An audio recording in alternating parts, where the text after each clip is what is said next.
What's up, guys? Just gonna go over a quick video looking into beginners buying survival knives. There's a lot of videos, a lot of information on YouTube. This is just a quick overview of them and which ones, things to look for, stuff along those lines. Getting into it, this is one of the higher end knives that I own. This is actually my #1 survival knife. I love this knife. It's expensive though. This cost around 200 bucks.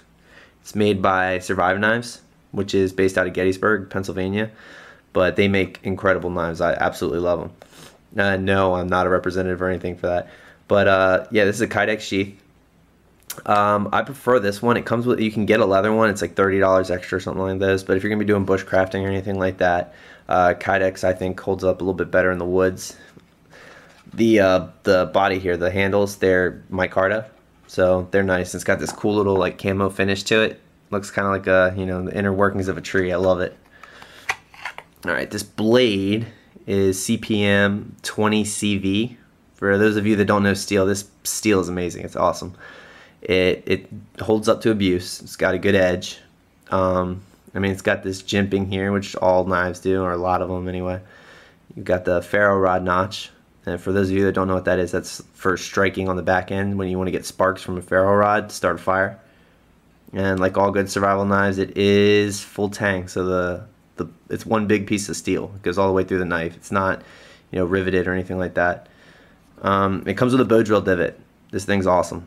It really is. I mean, you can do just about anything with this knife. You could go out in the woods with this if you knew and you had the, you had the knowledge to bushcraft and hunt and whatever else. You could do everything you would need with this knife. It's awesome. 200 bucks. All right. This is an Mtech knife. It's a Mtech Extreme. As far as I know, Mtech makes all their knives as 442 tool steel, which is, I mean, it's not anything fancy. It's just regular old steel. It does rust, so you're gonna have to touch it up. I've done that a couple times with this knife. It has an edge on it. It's pretty sharp, but it's not gonna hold the edge. So if you are going out and you're beating down trees with this or hacking away at it, it's not gonna hold up to that. You're gonna have to sharpen it. It's got this rigid spine to it. I don't even know what that's about, but that is why I bought it, because it's a big old dorky Rambo knife. These rivets suck. You can hear how it's loose. I had to glue it before and it didn't really stick. So, I mean, just beating it up, as soon as I hit it on a tree and start chopping away, it kind of came loose. It doesn't really affect anything, but it's just kind of annoying to have that rattling. But you also do get this really cool sheath, and it came with a little dang, what was it? It was a ferro rod. It was tucked away in here somewhere. I think it might still be in there, but I'm not going to pull that out. But it is pretty neat. I mean, it's cool looking. It's a cool knife. It's just, this thing cost about 30 bucks, I think. 30 bucks at a gun show. So, I mean, it's cool, but it's not as nice as this one, obviously. So, I mean, price difference is definitely there. Moving forward, everybody knows what this is. This is a Mora. This is just like their basic model. This one is stainless steel. I don't remember there being a specification of any kind of specific kind, but it's just a normal Mora. This is like I think this cost me $11. They do have a carbon one that you can, I guess it sharpens up easier if you're using it a lot. If you're new to the knife world, I would suggest getting the stainless steel, because this one does not rust very easily. And if it gets wet and all that, and you're not used to maintaining a blade, this thing works pretty well. You just gotta, it takes a little bit longer to sharpen. It's got a good grip to it. Feels pretty good in your hand. Good slicing power, and I beat this thing up too. The other one I have, I've really beaten up, but they hold up pretty well.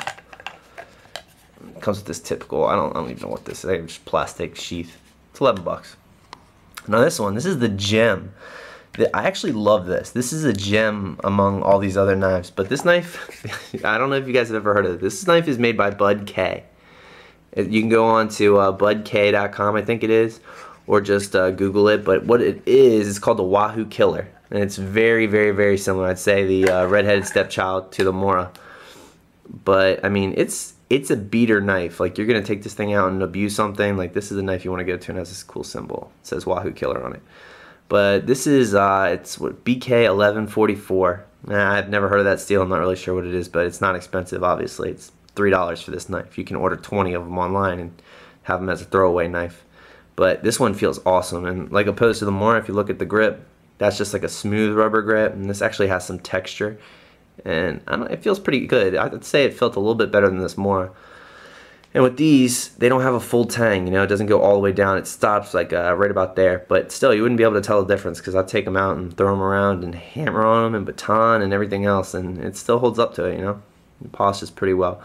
And the thing I actually like best about this, and that it's really, really minuscule in comparison, when you put this knife back in the sheath, it just slides in. See, it gets caught. Every part of this, it just slides in. The rubber grip is the part that sticks inside the plastic, so it's just like pulling it out is kind of a chore. It's really hard to get it out. But with this one, you hear that? It's just a little snap. There's like a little point there where it catches. If I can get it out. And it catches and it snaps back in place, and that's okay. But this one definitely is. This will fall out sooner than this will. I'm not saying this will automatically fall out, but this will fall out much quicker than this one would.